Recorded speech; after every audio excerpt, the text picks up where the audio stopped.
Kilichopo mbele yetu ni mchezo wa CRDB Cup dhidi ya TMA, timu kutoka Championship. Tuzungumze kuelekea katika huo mchezo, ingawa mwalimu amezungumza, mchezaji mmoja amezungumza. Kwa wewe kuelekea kwenye huo mchezo, tunacheza na timu ambayo pengine ina faida ya kutuona sisi mara kwa mara kwenye michezo mingi, tofauti na sisi ambao tuna faida ya kuwaona wao mara kwa mara wakicheza.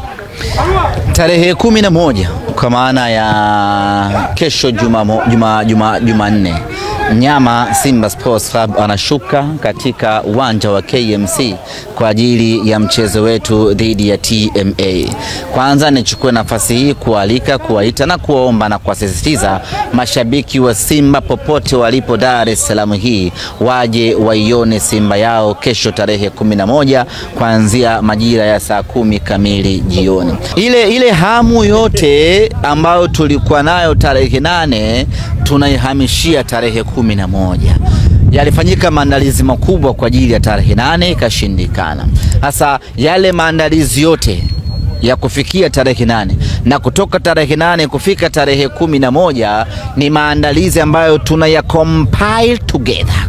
Yani tunayakusanya kwa pamoja, tunakuja kuyacement ya siku ya tarehe 11. Wachezaji wana mzuka mkubwa, wana shauku kubwa, wana ari ya kiwango cha hali ya juu kwenda kuonesha katika mchezo wa kesho dhidi ya TMA.